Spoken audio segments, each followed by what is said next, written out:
Merci beaucoup. Merci à toute l'équipe organisatrice et à Marianne Friedenroche, évidemment, de m'avoir convié à ce colloque. Merci à Anne-Claire Rouault d'avoir traité le sujet pour ce qu'il en est du secteur financier. Alors, je vais essayer pour ma part de vous parler du secteur bancaire et des entreprises d'assurance qui appartiennent bien sûr au secteur financier au sens large du terme, mais qui présentent malgré tout quelques spécificités qui peuvent s'avérer éclairantes s'agissant de la question de l'intensité du devoir de vigilance. Est-ce qu'à partir de l'exemple du secteur bancaire et du secteur de l'assurance, il serait possible de dégager des critères, de dégager des principes de variation de l'intensité de cette obligation de vigilance? Et puis, est-ce que les buts monumentaux de la compliance exigent une intensité renforcée dans la mise en œuvre de cette obligation de vigilance? Alors, j'entendrai ici par obligation de vigilance l'obligation de traiter des informations qui auront au besoin été préalablement collectées en vue de prévenir la survenance d'un risque.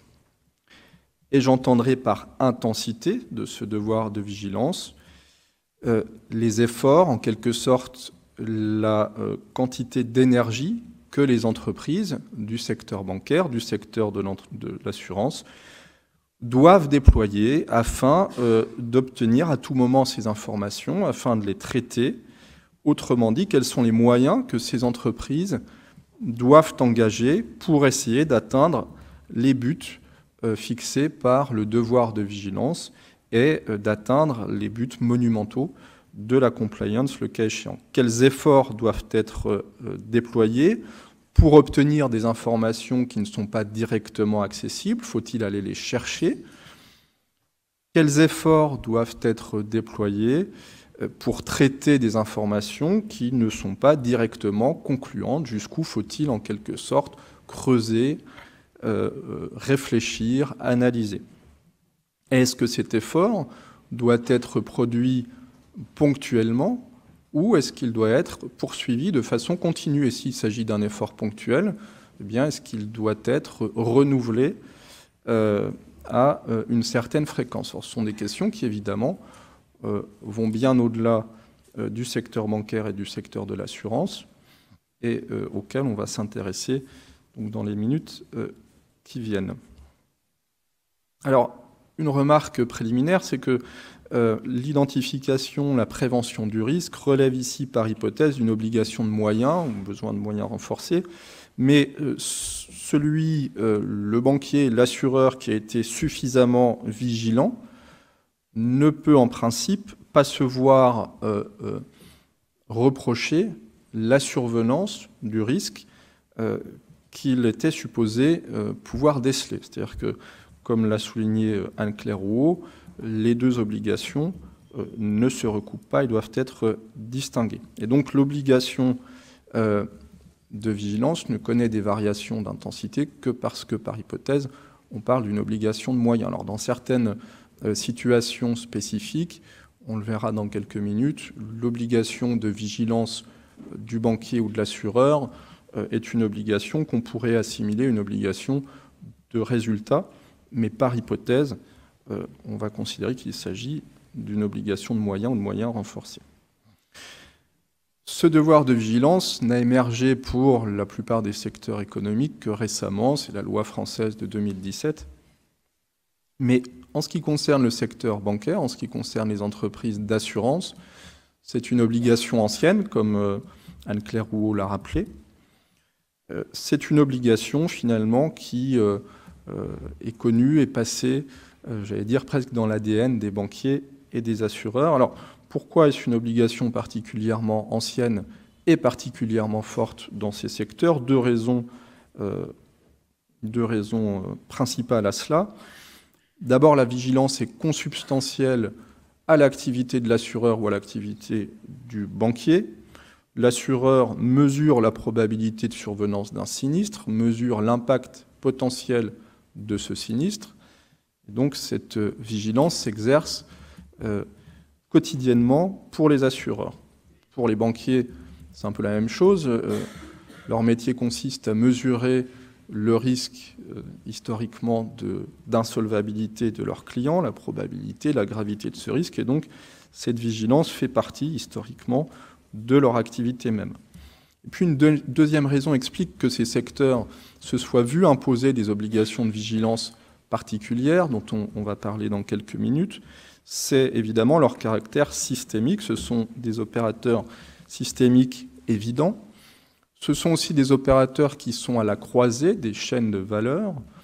Et puis, ce sont des opérateurs qui ont, notamment les banquiers, la puissance nécessaire pour mettre en œuvre cette obligation de vigilance. On parlait tout à l'heure, Marianne Frison-Roche, en introduction, de cette idée de puissance. On demande aux entreprises de faire preuve de vigilance, puisque ce sont elles qui détiennent la puissance nécessaire parmi les entreprises. Les entreprises bancaires, les entreprises d'assurance sont évidemment tout particulièrement concernées par ce critère. Et ces entreprises sont donc à l'avant-garde, en quelque sorte, de l'obligation de vigilance pour des raisons donc historiques, avec des obligations anciennes sur lesquelles on va revenir, et puis aujourd'hui encore avec le développement de la vigilance, la loi française de 2017, la directive en cours d'adoption, on voit que ces secteurs sont là encore particulièrement concernés. C'est l'assignation par exemple de février dernier adressée à BNP Paribas. On voit l'émergence même potentielle d'une sorte de responsabilité du financeur du financé. Du fait du financier, on exige des acteurs bancaires qu'ils soient vigilants en ce qui concerne l'utilisation des financements qu'ils procurent. Une autre spécificité du secteur bancaire et de l'assurance tient au fait que cette imbrication du droit dur et du droit souple qui caractérise l'obligation de vigilance est connue anciennement et structure tout le droit bancaire et tout le droit des entreprises d'assurance. On en parlera dans quelques minutes. Et puis enfin, ces secteurs connaissent des variations d'intensité dans l'obligation de vigilance qui leur incombe, obligation qui a même été consacrée par le législateur en matière de lutte contre le blanchiment. On en parlera dans quelques minutes. Alors pour essayer de dégager ces critères de variation de l'intensité du devoir de vigilance, je vous propose d'abord d'examiner ces devoirs de vigilance au pluriel, puisque on parle de plusieurs devoirs, mais on peut se demander s'il ne s'agit pas d'une obligation unique sous-jacente qui connaîtrait des avatars différents. Et puis, dans un deuxième temps, on verra si l'examen de ces obligations de vigilance nous permet de déceler des critères de variation de leur intensité. Donc tout d'abord, les différents avatars du devoir de vigilance du banquier ou de l'assureur, évidemment. On peut distinguer deux types d'obligations de vigilance qui s'imposent aux banquiers et à l'assureur. Des obligations de vigilance, tout d'abord, les plus anciennes, dans l'exercice même de leur activité. Et puis, à ces obligations de vigilance initiales, se sont ajoutées des obligations de vigilance, non plus dans l'exercice de leur activité, mais à l'occasion de l'exercice de leurs activités. Originellement, le devoir de vigilance du banquier est érigé dans l'intérêt principalement de son client. Alors, comme Anne-Claire Rouault l'a rappelé, la frontière entre l'intérêt privé du client et l'intérêt général et l'intérêt public, parfois est un peu flou. Évidemment, en protégeant l'intérêt des clients, on protège l'intérêt du secteur financier dans son ensemble. Mais au départ, l'obligation de vigilance du banquier est une obligation dans ses relations avec le client et au bénéfice essentiellement du client et des créanciers potentiellement du client.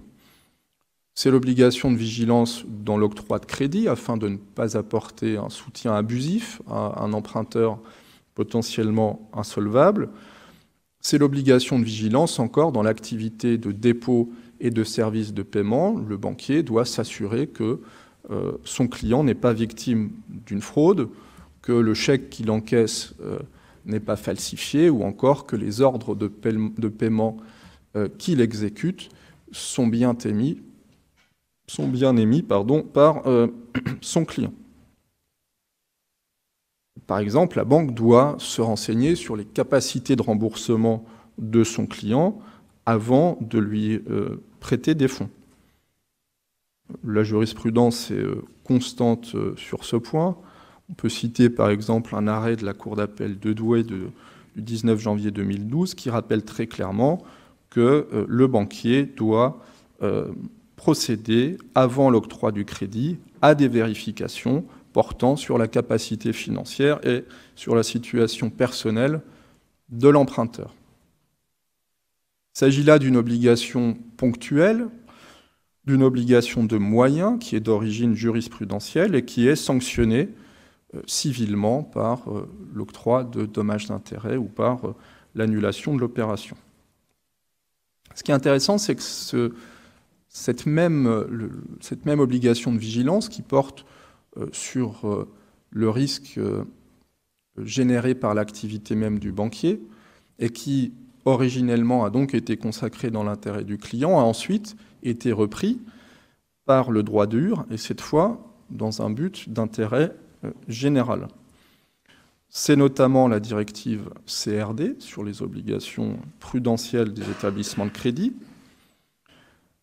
qui impose, afin de protéger la stabilité du système financier aux banquiers, un devoir de vigilance, là encore dans l'octroi de ces crédits, mais dans un but non plus de protéger le client, mais cette fois de protéger l'intérêt général. On doit toujours mesurer le risque, le banquier doit toujours mesurer le risque d'insolvabilité de son client, mais cette obligation de vigilance est d'une intensité plus importante, elle est davantage encadrée. On verra tout à l'heure qu'elle est même précisée jusque des détails surprenants par l'EBA. Et puis elle est sanctionnée, cette fois non plus civilement, mais pénalement au sens large du terme, au sens de l'arrêt Engel, c'est-à-dire par une procédure potentiellement répressive. Donc ça, ce sont les obligations de vigilance imposées aux banquiers dans l'exercice de ces activités. À cette vigilance se sont ajoutées des obligations de vigilance supplémentaires, cette fois à l'occasion de l'activité du banquier. C'est le cas notamment en matière de lutte contre le blanchiment de capitaux et contre le financement du terrorisme. C'est le cas plus récemment encore en matière de lutte contre la fraude dans le domaine des paiements. C'est dans ces domaines que la notion de vigilance a été le plus détaillée par le législateur et par la soft law. Le terme de vigilance figure spécifiquement dans le Code monétaire et financier, figure spécifiquement dans les lignes directrices en matière de lutte contre le blanchiment. Et les variations de cette obligation de vigilance sont là encore consacrées par le droit dur, complétées par le droit souple. Le même principe, la même idée d'une obligation de vigilance spécifique dans un but d'intérêt général a conduit le législateur à ériger dans le Code monétaire et financier et dans la soft law qui le complète des obligations de vigilance en matière de lutte contre la fraude, avec cette fois une spécificité qui est que le législateur a prévu une obligation de vigilance à la charge non seulement du banquier, mais également de son client. Et on voit là clairement que l'objectif n'est plus de protéger l'intérêt du client, mais bien de protéger cette fois l'intérêt général. L'article L133-19 du Code monétaire et financier, par exemple, prévoit que le client qui a manqué de vigilance, qui a commis une négligence grave, peut se voir imputer la charge d'une opération frauduleuse à laquelle il aurait, par ce manque de vigilance, pu concourir. Cette distinction entre l'intérêt du client et l'intérêt général, on le retrouve également en matière de lutte contre le blanchiment, puisque la jurisprudence a dit, à travers un arrêt du 28 avril 2004 de la Cour de cassation, mais confirmé depuis, notamment par un arrêt du 21 septembre 2022, que les obligations qui incombent aux établissements de crédit en matière de lutte contre le blanchiment ont pour seule finalité l'intérêt général et ne peuvent être invoquées par le client lui-même, victime potentiellement d'une fraude. Donc le même objet de vigilance, la lutte contre la fraude, revêt des intensités différentes s'il s'agit de protéger l'intérêt du client et s'il s'agit de protéger l'intérêt général. Et donc un établissement de crédit peut se voir reprocher une vigilance insuffisante au regard de l'impératif d'intérêt général, sans que ce manque de vigilance ne constitue une faute civile susceptible d'être invoquée par un client. Et j'en viens donc aux critères de variation d'intensité dans l'obligation de vigilance du banquier en fonction de ces différents avatars de son obligation de vigilance. Alors, pour aborder cette question, on peut tout d'abord considérer qu'il existe une summa divisio selon l'objectif poursuivi, selon que la vigilance dont il est question poursuit un objectif d'intérêt privé ou d'intérêt général avec toutes les réserves qui s'imposent au regard de la porosité entre ces deux notions.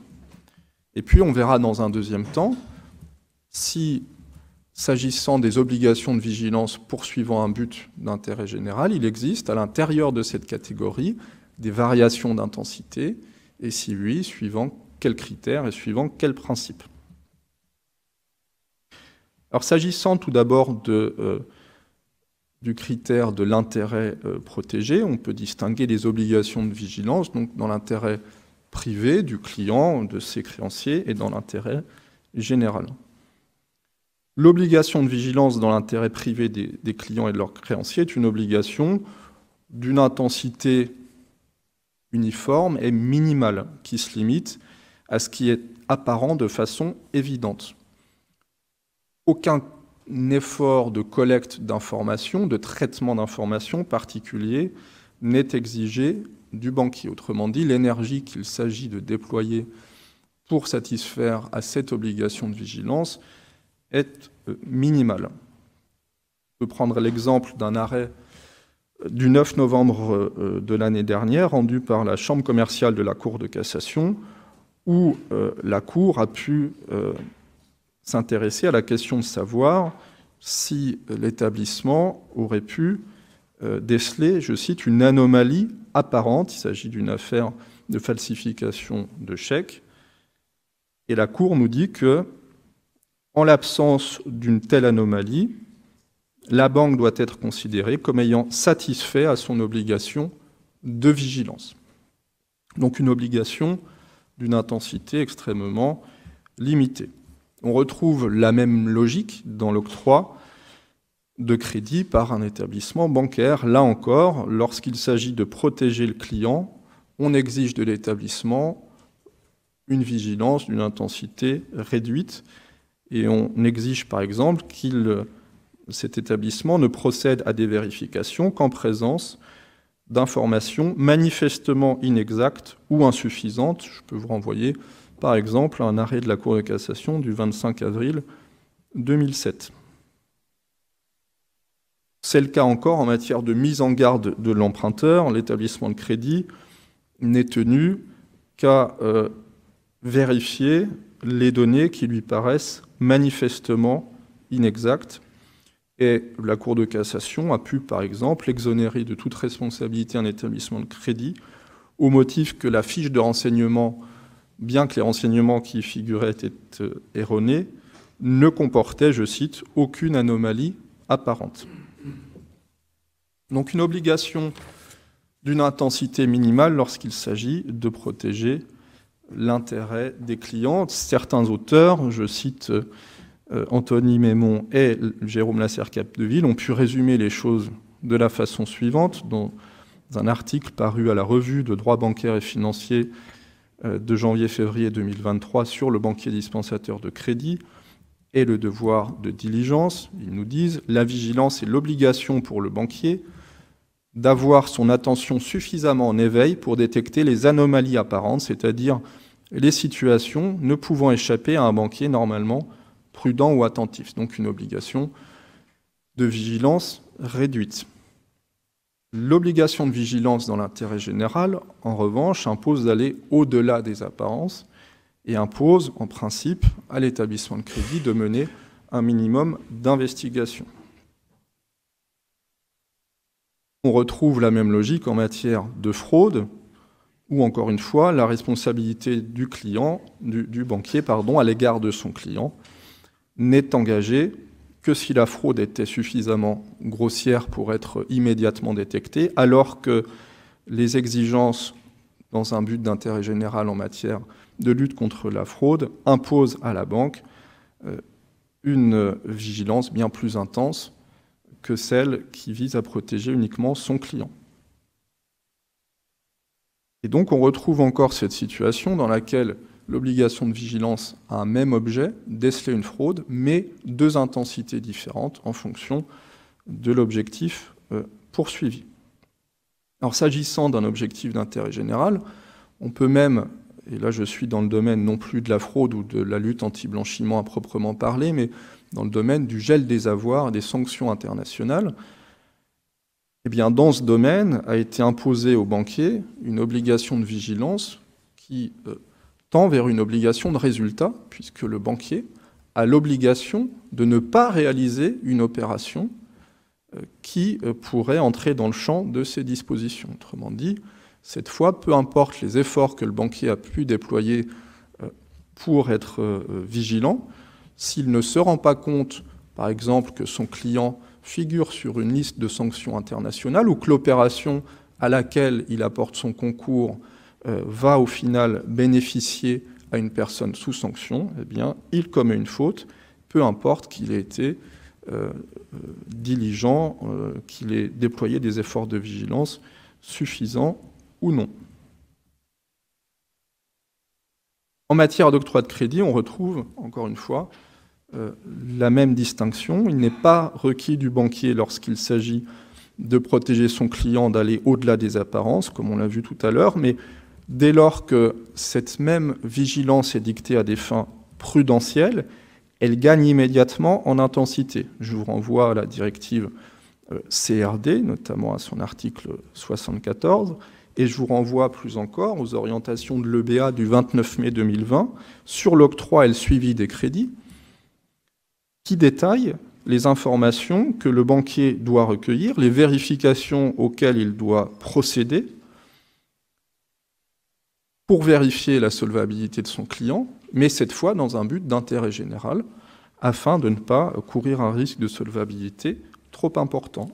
Et l'EBA, dans ce cadre, détaille de façon extrêmement poussée le devoir de vigilance du banquier et va même jusqu'à, par exemple, s'agissant de crédits immobiliers portant sur des immeubles à construire, imposer au banquier de vérifier la qualification de l'architecte ou de l'ingénieur qui a dessiné les plans de l'immeuble en question. Donc on voit qu'en fonction de l'objectif poursuivi, la vigilance du banquier connaît des intensités très différentes.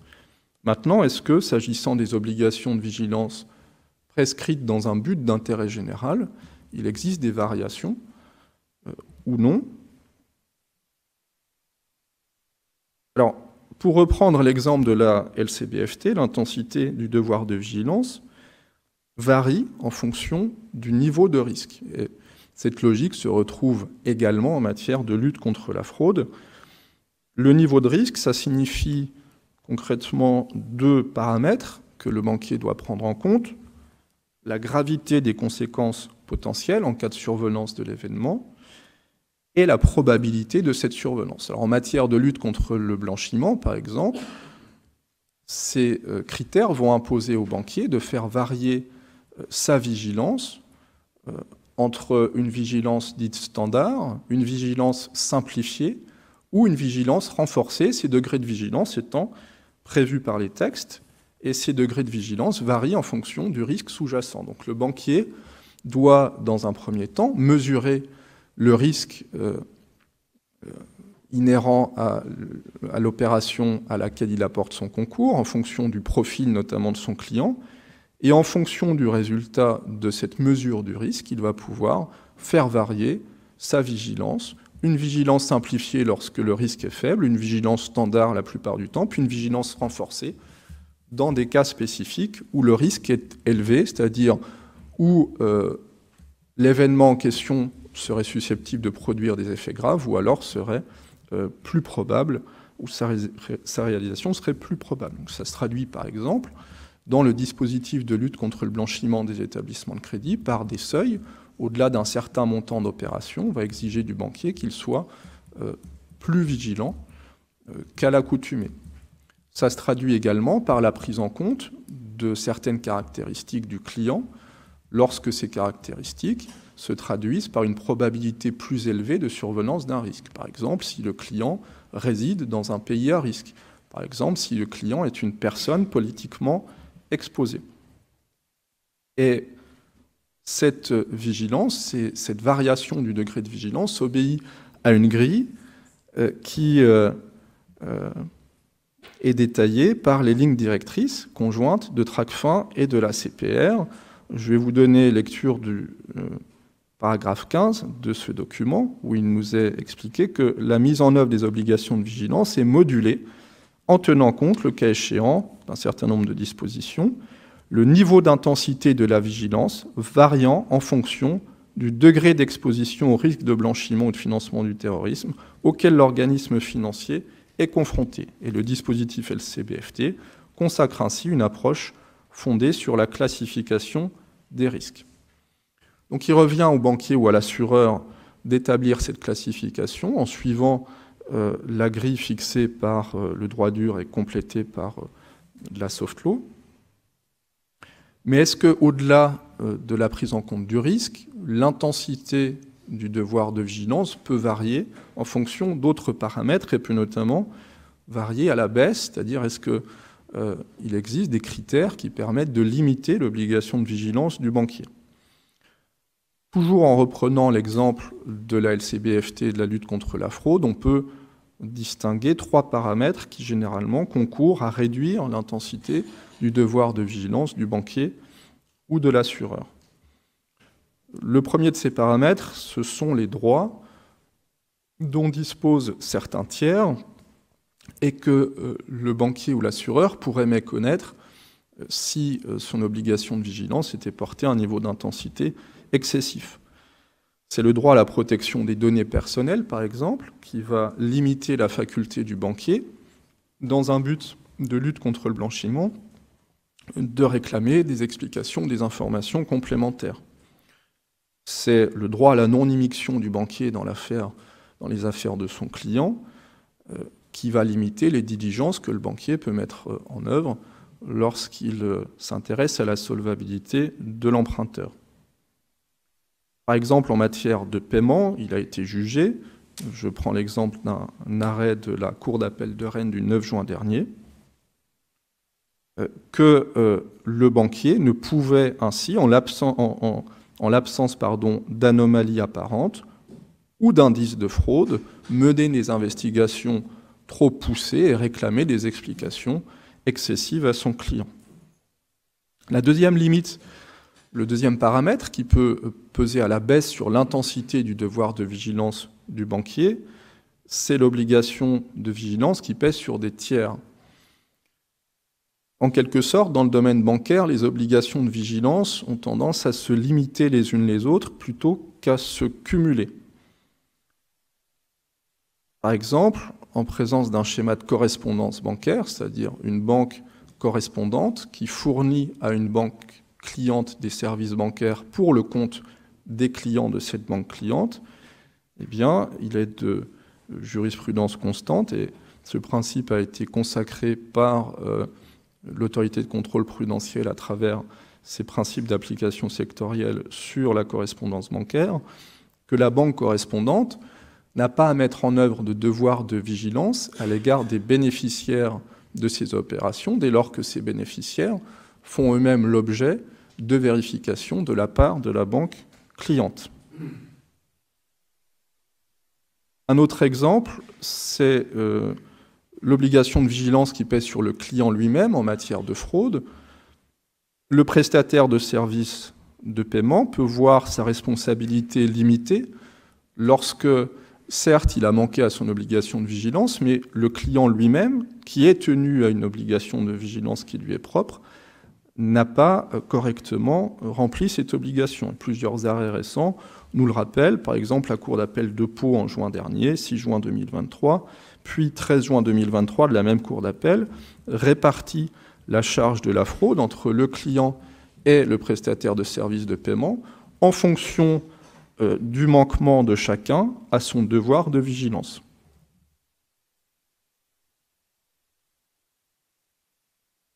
Pardon, j'accélère. Cette obligation de vigilance d'un tiers soulève la question de savoir, comme le demandait Marianne Frison-Roche en introduction, si il est possible de contractualiser la vigilance. Est-ce que cette obligation de vigilance d'un tiers peut résulter d'un contrat conclu par la banque ou par l'assureur? Mais en matière de lutte contre le blanchiment, la réponse est positive, puisque il est possible d'externaliser cette obligation de vigilance, il est possible de recourir à ce qu'on appelle la tierce introduction, auquel cas le banquier lui-même est déchargé de cette obligation, et la jurisprudence a reconnu que l'obligation de vigilance du banquier était réduite lorsque le client ou l'opération en question avait été apporté par un intermédiaire, par un IOBSP enregistré auprès de l'ORIAS, qui lui-même était tenu à une obligation de vigilance. La Cour de cassation a pu retenir notamment que le banquier pouvait légitimement croire que cet intermédiaire avait lui-même rempli son obligation de vigilance et ne pas y ajouter. Enfin, dernier principe, et je finirai par là, qui vient limiter l'obligation de vigilance du banquier, c'est le principe de proportionnalité en fonction de la taille de l'entreprise, en fonction du risque inhérent à son activité. L'obligation de vigilance du banquier va varier et peut même être minimale en matière, par exemple, d'émission et de gestion de monnaie électronique, lorsque les risques sont quasiment inexistants du fait notamment du montant en jeu. On peut même avoir dans ce cas ce qu'on appelle la monnaie électronique anonyme. L'émetteur de monnaie électronique peut ne même pas s'enquérir de l'identité de son client.